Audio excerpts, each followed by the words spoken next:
Welcome to our presentation on mining cryptocurrency by myself, Shane Purgus, and David Travis. So what is proof of work? Proof of work utilizes compute hardware such as application-specific integrated circuits, or ASICs, and GPUs, or graphics cards. This mining hardware is used to solve complex mathematical equations called cryptographic hashes. And a hash is a mathematical function that converts an input string into an encrypted output. These hashes are used to secure data transferred on the blockchain. Now, on the blockchain, each block is linked to the previous block using the hash of the previous block. The first miner to generate the correct hash and complete the transaction will create the next block and is rewarded with the block reward. The current block reward on the Bitcoin blockchain is 6.25 Bitcoin. Now, GPUs. GPUs stand for Graphics Processing Unit, and it can also be called a graphics card.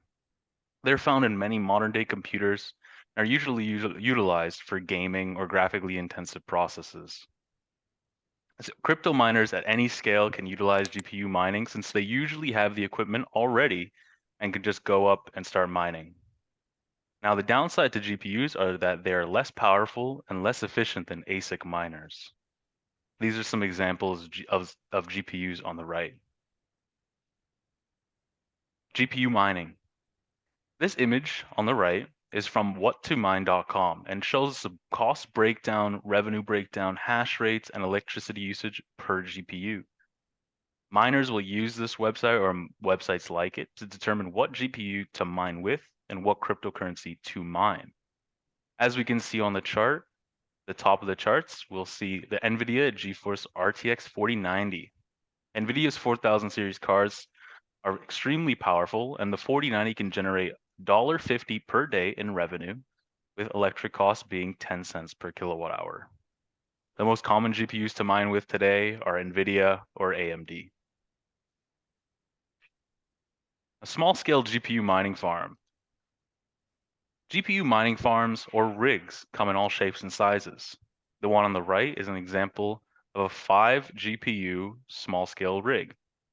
On the top, you'll see the 5 GPUs connected to risers, which connect the GPUs to the motherboard. On the bottom, you'll see the motherboard, 2 power supplies. There's a CPU on the motherboard as well as RAM. Sometimes they'll also add additional cooling. GPUs are really attainable by anyone, and their cost and power efficiency are the main considerations when designing a GPU mining farm. Now, if this system was set up with AMD Radeon RX 5700s, it would generate $1.37 per day in profit with electricity costs at 10 cents per kilowatt hour. That would be mining MuCoin. The GPU bubble and ETH. On the chart here, we can see that GPU prices in the light blue, CPU prices in the dark blue, and the price of Ethereum in red. As in 2021, we can see that Ethereum spiked all the way up to about 4,000 per ETH, and GPU prices were positively correlated. And at that peak, we saw GPU prices at 4 times MSRP. Now, this supply and demand imbalance caused a bubble in the price of GPUs. This also caused a shortage, so many people could not obtain any graphics cards unless they were willing to pay 4 times MSRP. ASIC mining. ASIC miners, or application-specific integrated circuit miners, are devices designed specifically to mine a certain single cryptocurrency, such as Bitcoin. These ASICs are much more powerful and much more efficient than GPUs or CPUs. However, ASIC miners can cost thousands of dollars per unit and use thousands of watts of power. We can see on this chart on the right that the Bitmain Antminer is the most popular and most efficient of the ASICs currently. They're also the most profitable at up to $14 per day in profits. A large-scale mining farm. These large-scale mining farms are comprised of thousands tens of thousands, or even hundreds of thousands of GPUs and ASICs, all mining cryptocurrency. These farms usually require direct hookups to the electric grid or their own power plants, since they can use hundreds of megawatts of power. There's an example of bit farms.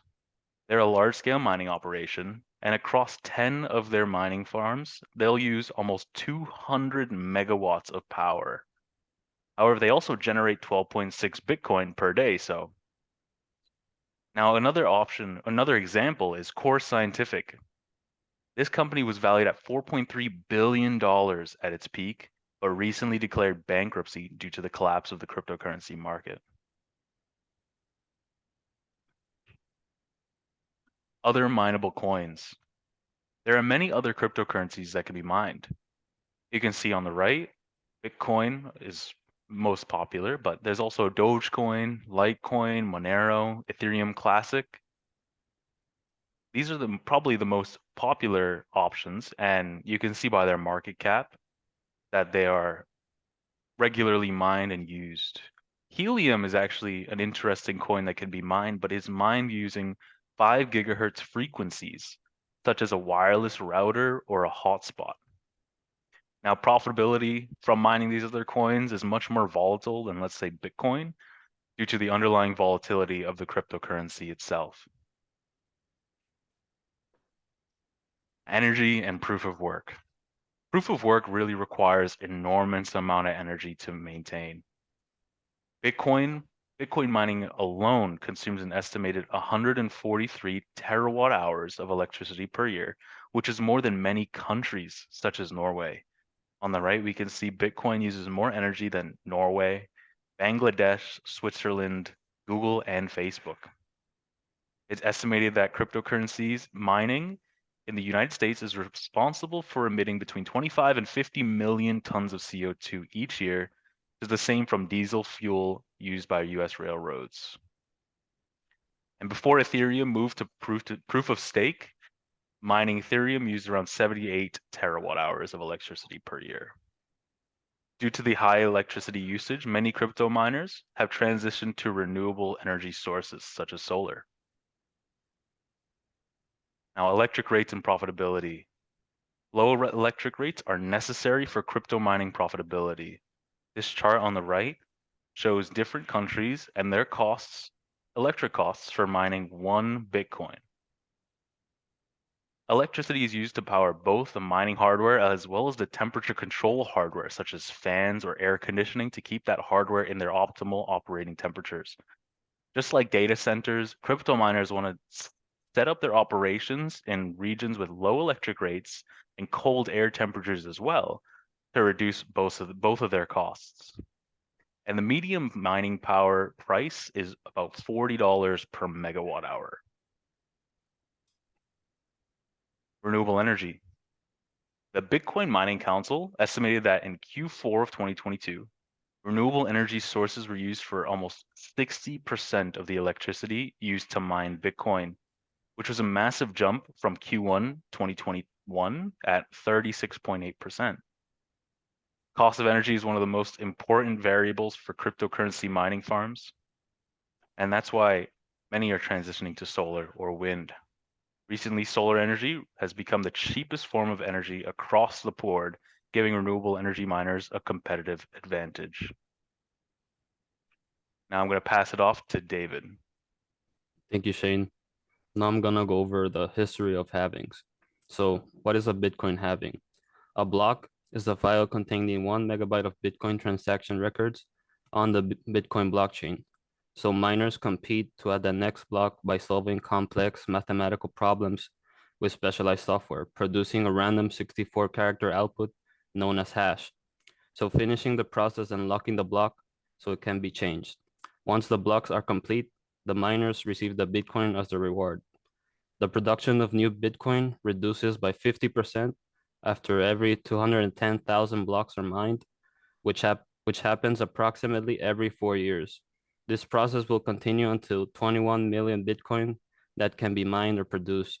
This event is called a halving because it cuts the rate at which new Bitcoins are released into circulation by half. So the main purpose is to lower the available supply to boost the demand, which leads to a higher price overall.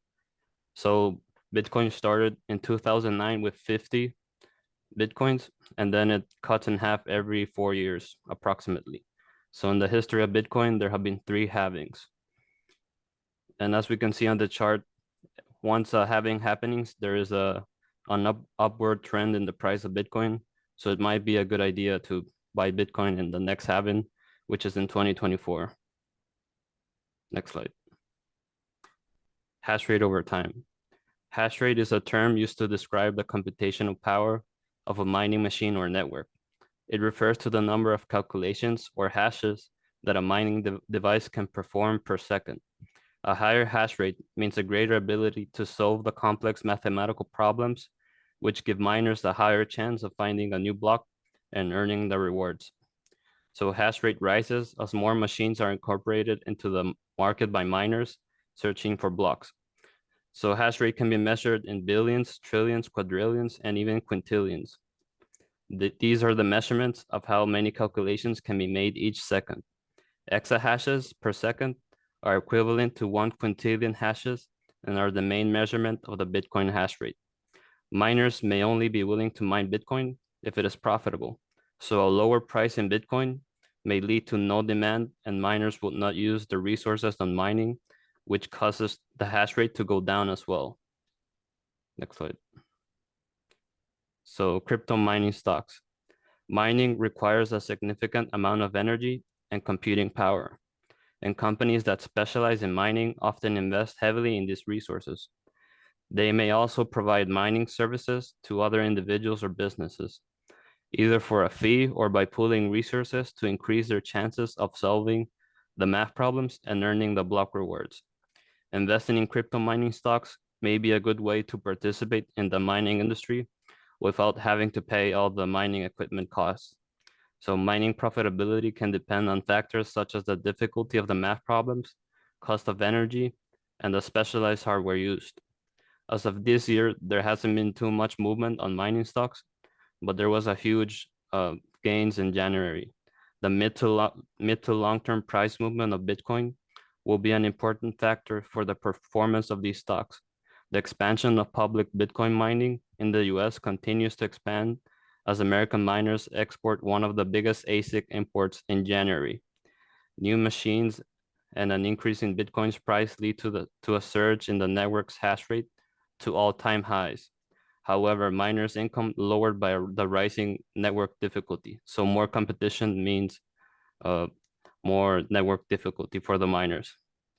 Next slide. So Ethereum after proof of stake. In September 2022, Ethereum transitioned from a proof of work system to a proof of stake system. So this was also known as the merge. Proof of stake is a type of consensus mechanism that is used to secure blockchain networks. Regarding the blockchain consensus, it refers to a mechanism through which a cluster of nodes on the network determine which transactions are valid. So what's the difference between proof of work and proof of stake? The main difference between the two is the way in which they can verify transactions and add new blocks to the blockchain.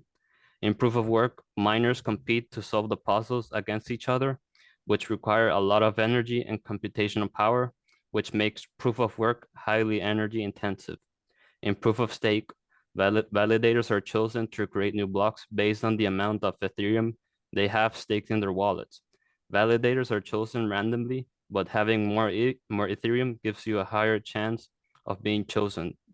Even though the system rewards people with more money, it significantly reduces the energy consumption, which makes it more environmentally friendly than proof of work.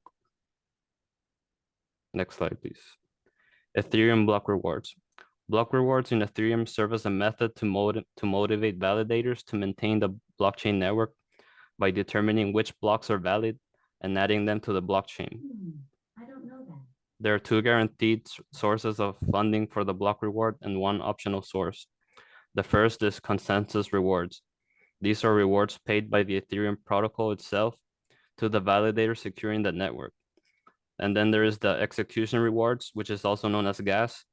Users of the Ethereum network pay gas fees to complete transactions. Once the gas is paid for the transaction, it gets burned, which reduces the amount of Ethereum outstanding, which makes it an inflationary cryptocurrency. The remaining Ether is given to the validator as a block reward for successfully validating the transaction. Then there's the optional rewards, which is the MEV boost, and the MEV rewards in Ethereum proof of stake. It refers to the potential profit that validators can earn by including and ordering transactions in a block. MEV stands for maximal extractable value, and it represents the amount of value a validator can extract from a block by manipulating transaction order, executing transaction at specific times, or even censoring transaction. These MEV rewards incentivize validators to act honestly and prioritize the network's best interest. Ethereum validators. On Ethereum, in order to participate in validating blocks and identifying the head of the chain, node operators must deposit Ether into a smart contract. So after depositing Ether into the smart contract, the node operators receive Ether as payment for running validator software.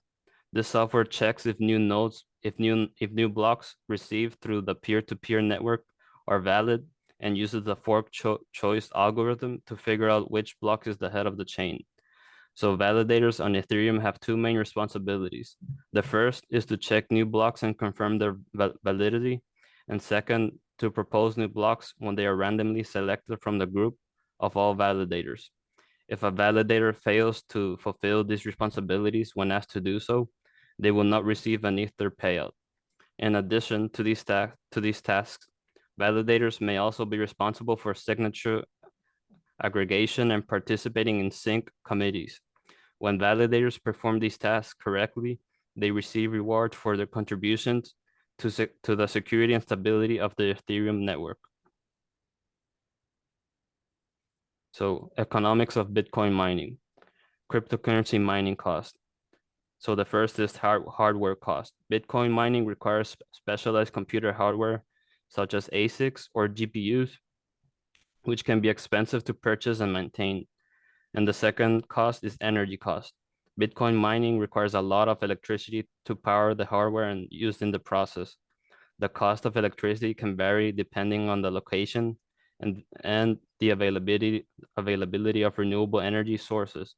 According to Miner Daily, it costs around $7,000 to $11,000 in electricity to mine 1 Bitcoin per day. Operational cost. In addition to hardware and energy cost, Bitcoin mining also requires operational expenses such as cooling systems and regular maintenance.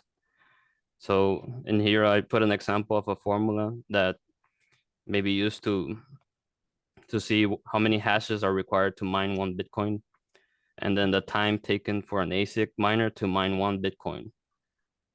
So this concludes our presentation. So thank you guys for your time and for hearing us out. Thank you.